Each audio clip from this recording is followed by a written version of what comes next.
Close your eyes. Let your shoulders come down, away from your ears. Let the day you have been carrying set itself down at the door, the way a traveler sets down a heavy pack at the end of a long road and leaves it there, and does not pick it up again tonight. It will keep. Everything you did not finish will keep. There is nothing in the next few hours that asks anything of you at all. We are on a hillside above the sea, you and I, on a warm and ancient night somewhere on the coast of Greece, in no year in particular, in every year at once. There are olive trees around us, their small leaves silver in the dark, turning a little when the wind remembers to move through them.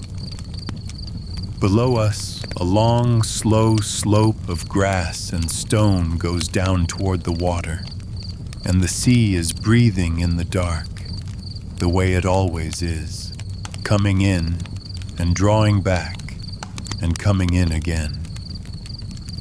Behind us and above us, there is the whole enormous sky, thick with stars, more stars than anyone could ever count, laid out across the dark like sugar spilled on a dark cloth. There is a low fire here between us. It has burned down already to a warm and steady glow, more ember than flame. It does not need tending. It asks nothing of you. And I am the one who tells the stories here, as they have been told on this coast for 3,000 years, aloud at night, to people who are letting go of the day, exactly as you are letting go of yours. Tonight, I want to tell you about the gentle gods, the quiet ones. The old Greeks had a god for everything, a face and a name for every part of the world. And most of the stories we tell are about the loud ones, the ones who throw lightning and stir up the sea. But there is a smaller, softer family of gods that almost nobody speaks of, and they are the ones I want you to meet tonight. They are the gods of night and of sleep and of dreams. And here is the gentle secret of it. They are not far away, these gods. They are not up on some distant mountain. They are already here. They have been coming to you every night of your whole life, softly, on quiet feet, doing to you exactly what this night is about to do tonight, at last. We are only going to still long enough to meet them. There is nothing you have to remember. If your mind drifts off the path, that is well. The path will still be here. The stars will still be turning. Let us begin at the very top of the sky, with the oldest of them all, before there were mountains, before there was a sea to breathe on this shore, before the bright gods were born and given their thrones, there was the night. The Greeks called her Nyx, which is simply their word for it, and they said she was one of the very first things that ever was. She did not have to be made. She was already there, the way the dark is already there behind your eyelids the moment you close them, waiting, patient, needing no one to light it. Picture her, if you like, though picture her gently, the way you would picture something you love rather than something you fear. She is a tall and calm figure robed in dark, and the robe is not empty black, but soft and deep, the deep blue of the sky at the very end of dusk, and it is sewn all over with stars, because the stars are hers.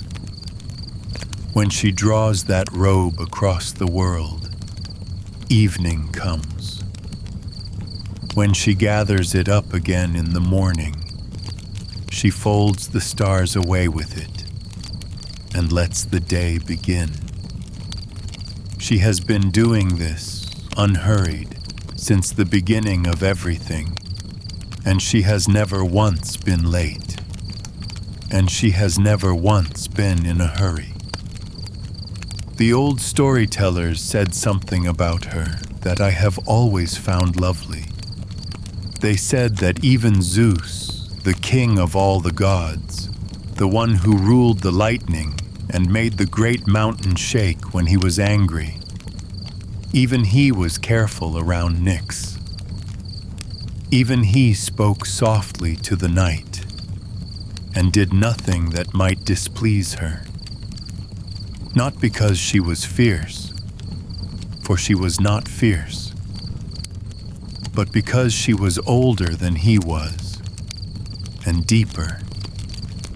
And there are some things so old, and so gentle, and so necessary that even the loudest king in the world knows to lower his voice near them. The night is one of those things. You have known it yourself on the quietest nights, that hush that comes down over a house when everyone is finally asleep. That hush is her. She is the mother, too. Almost all of the gentle gods we will meet tonight are her children, born of the night, carrying a little of her calm in them wherever they go. So let us stay a moment longer up here with her, at the top of the sky, and let the fire burn a little lower, and then we will go down and meet the quiet family she raised. Nyx had many children, and here is a thing worth knowing about her. She brought most of them into the world by herself, needing no one, the way the night needs no permission to arrive.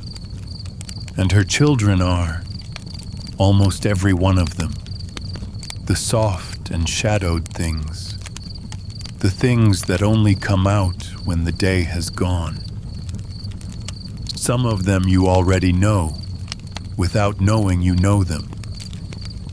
The stars overhead are counted among her family, so that when you lie back and look up, you are looking at her children, all of them.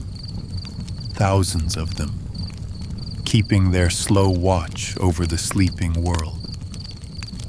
The gentle silver light that comes and goes on the water down below, the moonlight, belongs to that same family of soft and shining things. Everything up there that glows without burning, that gives light without heat, that you can look at directly and feel calmer for looking. All of it is the household of the night. Chief among those shining children was the moon herself. The Greeks called her Selene, and they gave her a chariot the way they gave the sun one, but where the sun's was fierce and golden and drawn by horses that breathed fire, hers was pale and silver, drawn by two soft horses the color of cloud. And she drove it slowly, always slowly, in no hurry to be anywhere at all, across the whole wide top of the dark. The silver light you have seen lying on still water, on rooftops wet with dew, on the folds of a curtain, pooled on the floor of a quiet room in the small hours. That light was hers, poured out gently from her slow silver chariot as she passed overhead. And there is a story about her that belongs to this night more than any other. She loved a young shepherd once, so the old ones said, a gentle boy named Endymion who slept out on the hillsides among his flock. She loved him so dearly and so wished to keep him just as he was, that she asked for him to be given an endless sleep, young and untroubled, ageless, so that she might come down every single night and watch over him as he lay dreaming under the stars. And the wish was granted. Somewhere, in the oldest layer of the stories, that shepherd is sleeping still and has been sleeping for 3,000 years, having done nothing in all that time but rest and dream and be watched over by the silver light and rest again. It is not the worst fate a story ever handed a person. And tonight, a little of that same silver light is on you, too. And a little of that same endless, watched-over rest is yours for the taking. But she had other children, too, quieter still, who do not shine at all, who work in the dark without being seen. And 3 of them are the ones this whole night belongs to. There is sleep, whom the Greeks called Hypnos. There is dreams, who are really many, a whole crowd of them, whom they called the Oneiroi. And there is a 4th, softer even than these, whose name I will give you gently and then let go of, because his story is not for tonight. Hypnos had a twin brother, and the brother did a kinder work than his name suggests, a quiet and painless work at the far end of every long life. But we will not walk down that road tonight, you and I. Tonight we will keep to the near and gentle end of the family, to sleep and to dreams, and we will let the other brother rest. That is a story for no night at all. So it is Hypnos we are going to visit. Sleep himself in the place where he lives. And to find him, we have to leave the hillside and the fire and go a long way down and a long way in to the one corner of the world where he keeps his home. Let your breathing lengthen a little as we go. The way is easy. The way is always downhill, far away from the bright cities of Greece, far from the temples and the markets and the ships in their harbors, past the edges of the maps the old sailors drew. There was a country that had no sun, not a cold country, and not a frightening one. Simply a country the sun had never learned the way to. The bright god who drove the sun across the sky each day turned his horses back long before he ever came near it, so that in this land it was never quite morning and never quite midnight, but always that soft gray hour between, the hour when your eyes are already closing and the room has gone dim and kind around you. It was a still country. No wind moved there, because wind is a busy thing, and nothing busy could stay. No dog barked in that country, because there was nothing to bark at, and nothing with the energy to bark. No cockerel ever crowed there to call up a morning that was never going to come. There was no market, so there were no traders calling out their prices. There were no roosters and no bells and no wheels on stone. There was only a deep and cushioned quiet, the kind of quiet that has weight to it, that you can feel settling over you like a blanket laid down by careful hands. And in the middle of this soft gray country, at the foot of a low hill, there was the mouth of a cave. That was where sleep lived. You would not have found it in a hurry, and that is fitting, because you never do find sleep in a hurry. It was simply there, when you had gone far enough, and gone slowly enough, and stopped looking for it quite so hard. The mouth of the cave was low and dark and gentle, half hidden by soft gray grasses that did not even rustle. And out of it, very faintly, came the one sound in all that silent country, the sound of slow breathing, deep and even and unhurried, going in and out and in again. The god of sleep, asleep in his own house, breathing the way you are beginning to breathe now. Let us go closer, but softly. We are guests here. At the very mouth of the cave before you go in, there was a stream, a small one. It did not rush or tumble the way mountain streams do.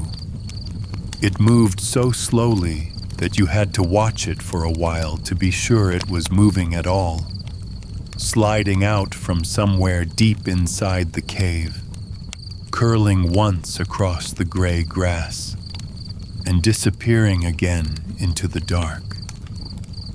Its water was clear and cool and perfectly still on top, like dark glass. The old Greeks had a name for that stream.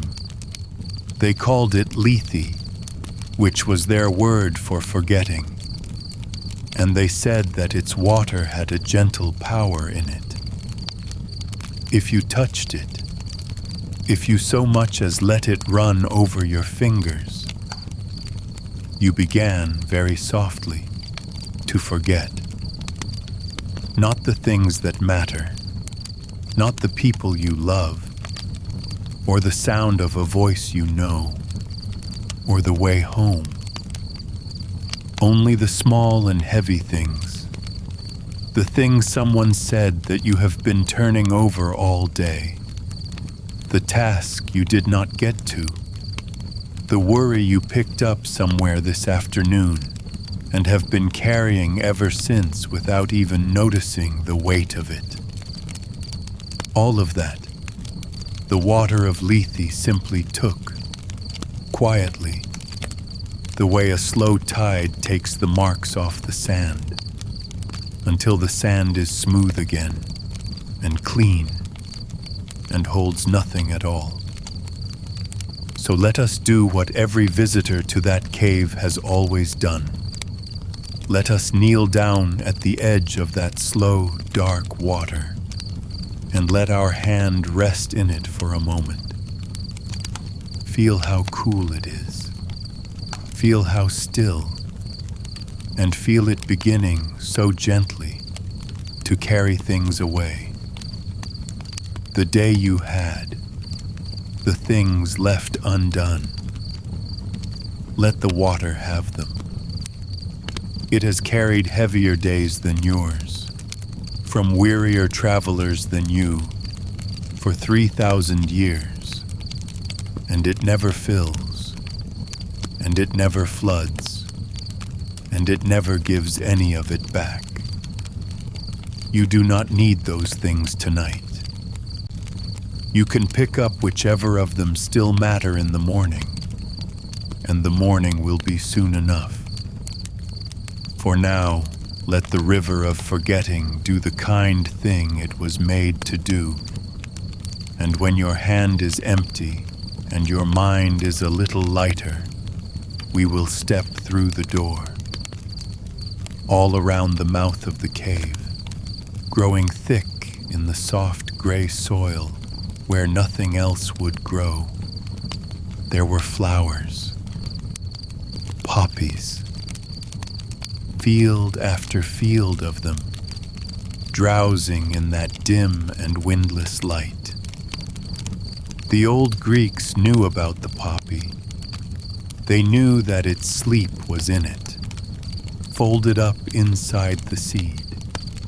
And so they gave the poppy to sleep and made it his flower and planted it in the mind's eye, all across the threshold of his home. They are heavy-headed flowers, poppies. Have you ever noticed?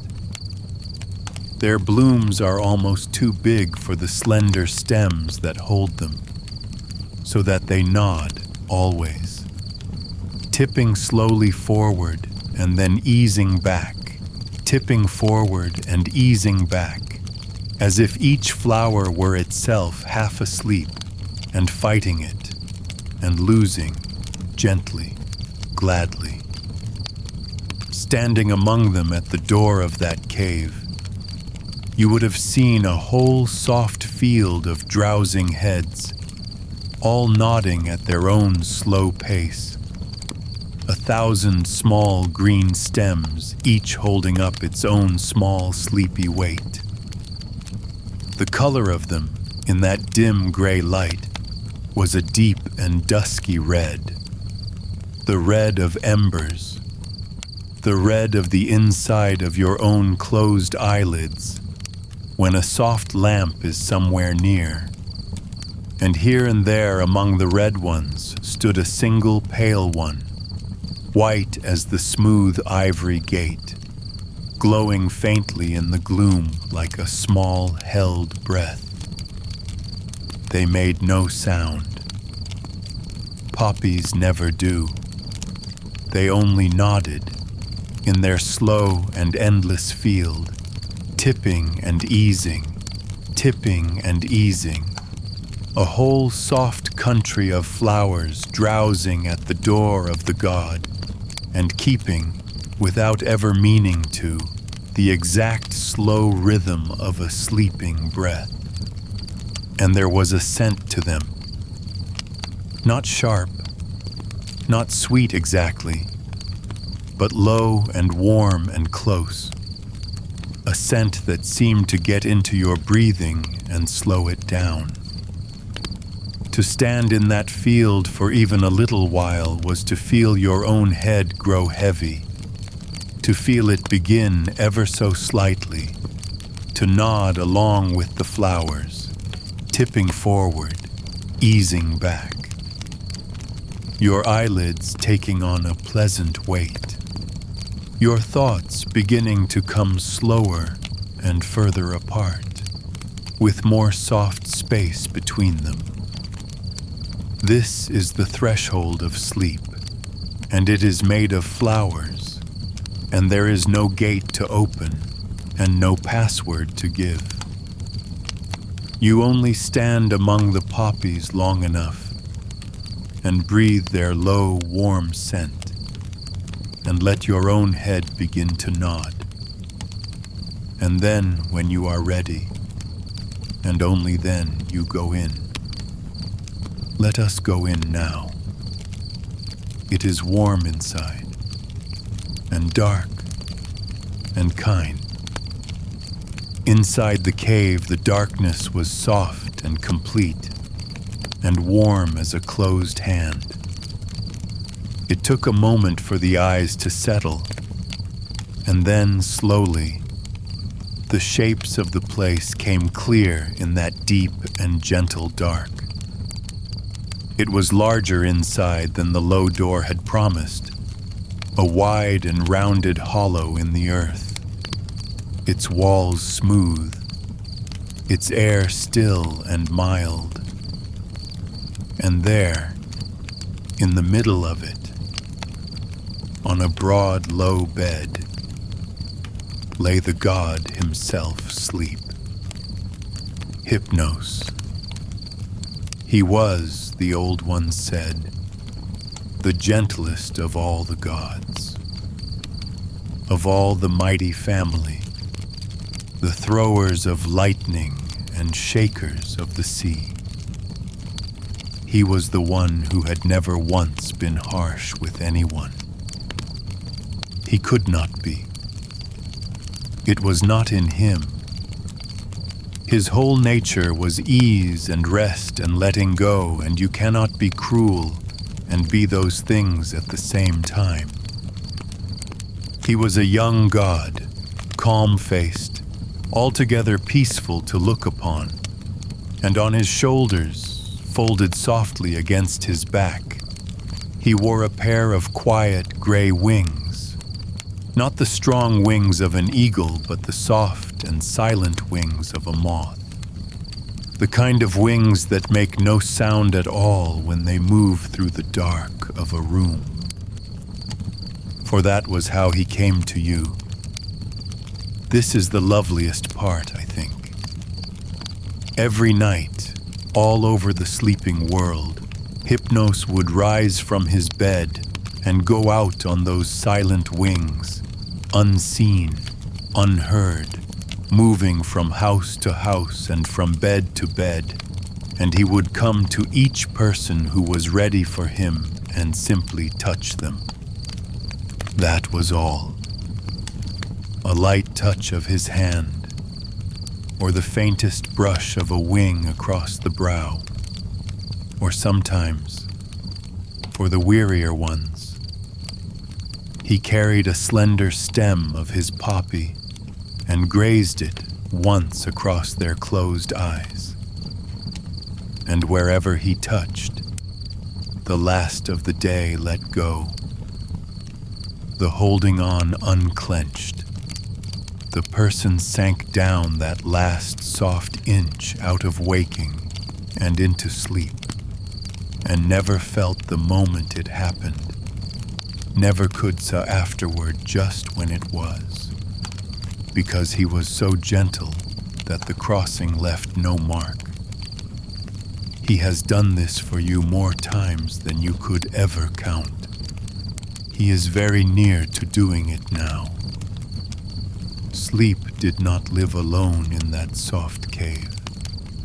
He had a wife, and she is one of the sweetest small figures in all the old stories, though she is hardly ever named.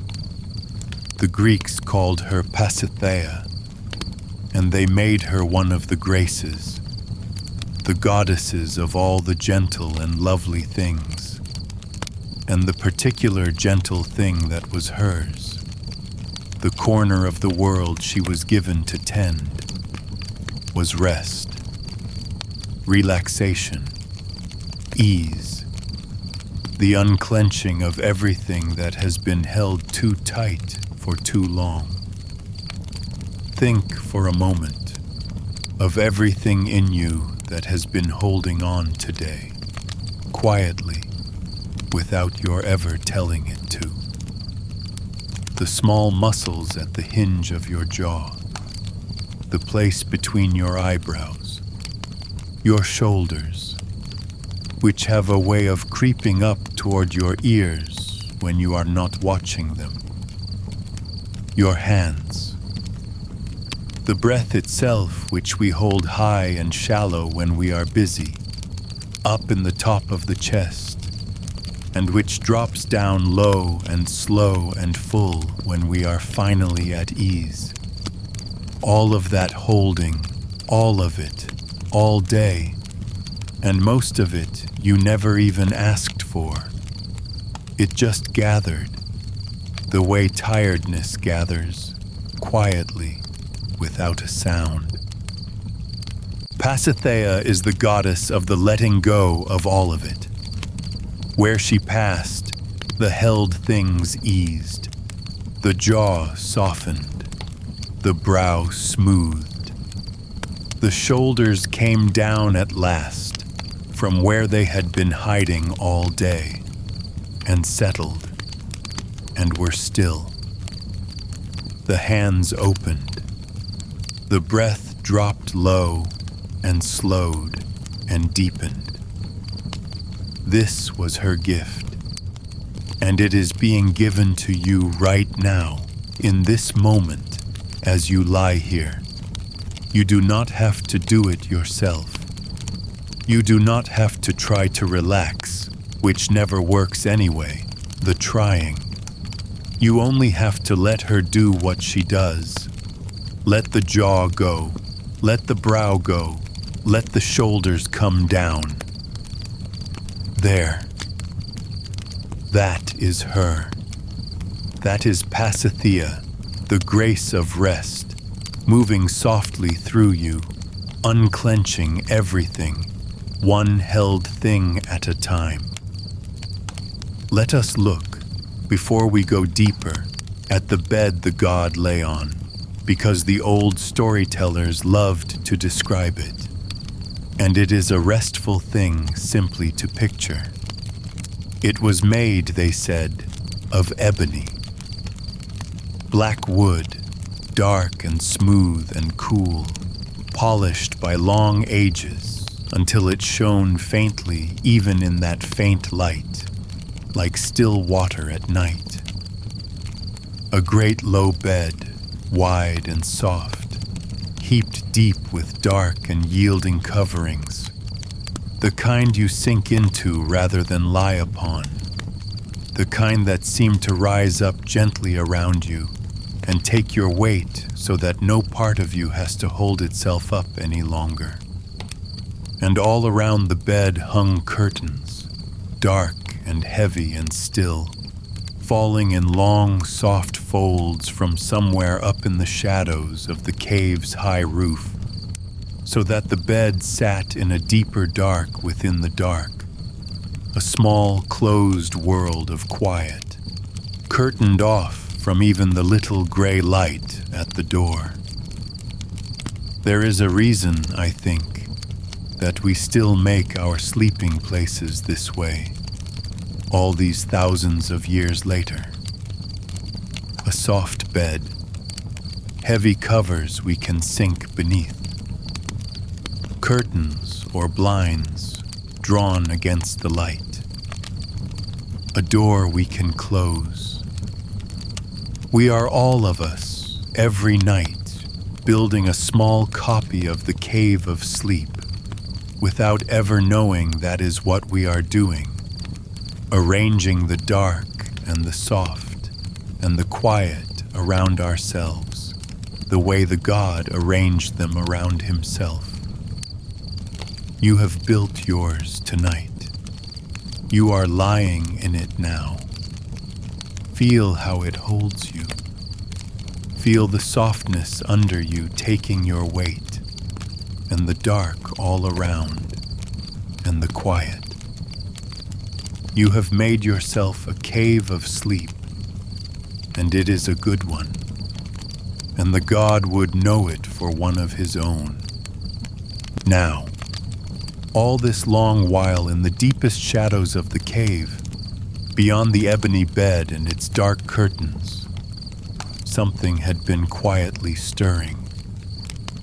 Not waking the way we wake, with a start and a stretch, but the opposite, coming softly to life only as the sleeper sank down, the way a room fills with shapes only after you have turned out the lamp.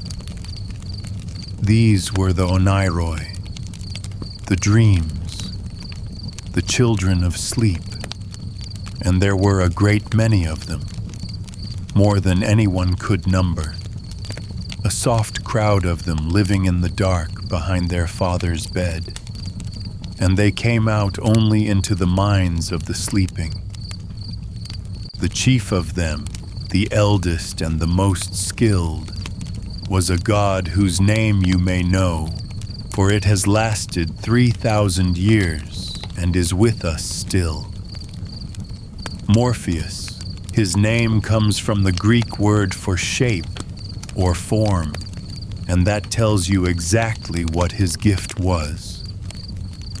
Morpheus was the dream god who could take the shape of any person at all.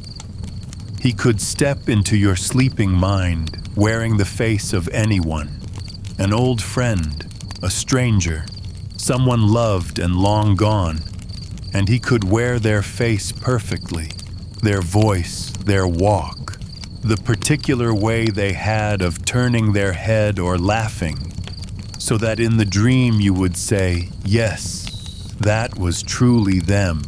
I saw them. I heard them speak." That was Morpheus, the shaper of the people who walk through our dreams. Every face you have ever met in a dream he made. Every voice you have heard while sleeping, he shaped. He is a careful artist and a patient one, and he works only in the dark, and only for an audience of one. And he asks for nothing, and he is very good at what he does. Morpheus had brothers, and between the three of them, they made the whole of every dream there ever was, each one a master of his own part of it. Where Morpheus made the people, one of his brothers made the creatures and the moving things. Every animal that has ever run or flown or swum through a dream, he made. The bird that passed over, the horse in the field, the dog that came to you gladly, and more than animals, too, all the things that pousse on their own, the wind through a doorway, water running, a fire's flicker, the sway of a branch, all the living motion of a dream that is not a person, that was his to make. And he made it so well that in the dream it seemed as natural as breathing, and you never once thought to ask how the bird knew to fly, or the water knew to run, because he had already thought of it for you. And the third brother made the places and the things. He was the one who built the rooms you find yourself in when you sleep, and the strange, familiar houses, and the roads, and the wide, impossible landscapes that could never exist in daylight, and yet feel in the dream more solid than the bed you are lying on. He made the objects too, the door, the stair, the table, the strange machine, the book you cannot quite read. Every place a dream has ever taken you, he set the stones of it. Between the three of them, then, the people and the creatures and the places, they could build an entire world for you, out of nothing. In the dark, in the time it takes to draw one slow breath, and take it apart again by morning, and leave no trace and be ready to build another the next night, and never, in all of time, build quite the same one twice. There is one more soft thing the old ones said about the dreams, and then we will let the whole cave go quiet. They said that the dreams left the house of sleep by one of two doors. There were two gates out of that country, side by side, and every dream that ever came to a sleeping person came out through one or the other. The first gate was made of horn, that pale gold, half-clear stuff that old lanterns were once glazed with. And the dreams that came out through the gate of horn were the true ones, the ones that showed a thing as it really was, or would be. and the second gate was made of ivory, smooth and white and beautiful. And the dreams that came out through the gate of ivory were the idle ones, the ones that meant nothing at all, that were only the mind at play in the dark, building its impossible houses for the pleasure of it, and no other reason. And here is the gentle part. Standing outside, watching the dreams drift out, you could never tell which gate a dream had come by. They looked just the same, the true ones and the idle ones, all of them lovely, all of them strange. You only knew sometimes, long after, in waking. But you did not have to know. That was never the sleeper's task. Whichever gate tonight's dreams choose to come by, the true or the idle, you may simply let them come and let them go and hold on to none of it and ask nothing of any of them. You need not tell which is which tonight. You need not decide anything at all tonight. Let the dreams be whatever they will be. It is all the same soft country they come from, and they all mean you nothing but a gentle night. So now you know the whole quiet family, the night above who spreads the dark and folds it away. Sleep in his cave with his soft moth wings and his poppy. His wife who unclenches all the held things, and the dream makers behind the bed, the shapers of the people and the creatures and the places. And I want you to picture them all now, one last time, not still, but at their gentle work, all across the sleeping world, on a night exactly like this one. The night has drawn her starred robe over half the earth, under it, in 10,000 houses, in cities and on farms and in small rooms above quiet streets. The people are lying down as you are lying down. And out from his cave, on his silent gray wings, goes Hypnos. And he does not hurry, because he never hurries. And he does not tire, because giving rest is not tiring. It is the opposite. From bed to bed he goes through the great dark, and to each one who is ready he brings the same small kindness, the light touch, the poppy grazed once across the eyes, the last of the day let go. And behind him or with him drift the dreams, out through their two gates, the horn and the ivory, spreading out across the dark to wait beside the sleepers for their moment.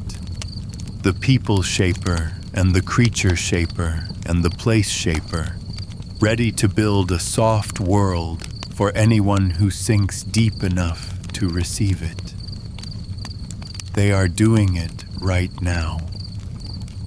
That is the thing to hold as you drift. This is not a story about long ago. Somewhere out in the dark tonight, the god of sleep is moving from bed to bed, and the beds are real, and the sleepers are real, and one of them, very soon now, is going to be you. He is near. He has always been near. He is only waiting, as he always waits, for you to be ready. And you are almost ready now. I can hear it in the way you are breathing. The fire has burned all the way down now, you and I, here on the hillside above the sea. Only the embers are left, a soft red glow with no flame in it, and it is enough. and it asks nothing more of us. The sea is still breathing down below, slow and dark and patient. The stars, all the children of the night, are turning so slowly overhead that you would never catch them at it.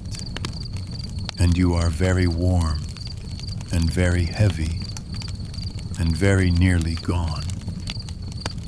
So let me hand you over now, gently, to the one whose night this really is. I have only told you about him. He can do the rest far better than I can, because it is the only thing he does, and he has been perfecting it since before the mountains. Somewhere, on soft gray wings that make no sound, he is already crossing the dark toward you. There is nothing you need to do to call him. There is nothing you need to do at all. You do not have to finish this thought, or any thought. You do not have to stay with my voice. You may let it go the way you have let everything else go tonight, down the slow river, into the soft and cushioned dark. Let your breathing lean against the sea, in and out and in again. Let the last held thing unclench. Let your head grow heavy among the poppies, and nod and tip forward, and ease down at last onto the dark, soft bed of the god. He is here now. His hand is very light. You will not feel the moment that it comes, because he is that gentle, and that old, and that kind. He will take the last small inch of the day and carry it away, and you will not even know the crossing. There is nothing left now to do but breathe, and even that is being done for you, slow and low and easy, without your help at all. Feel the covers over you, holding their soft warmth close. Feel the whole weight of you given over now to the bed. Nothing held up any longer. Nothing carried. Every part of you resting on something that is glad to hold it. Feel the dark, kind and complete, laid over your eyes as gently as a hand that means only well. The sea is breathing down below, slow and dark and patient. The last embers are glowing and asking nothing. The night is turning her stars so slowly overhead, and the pale silver light is on you, the same light that has watched over a sleeping shepherd for 3,000 years, and somewhere very close, on soft gray wings that make no sound at all, the gentlest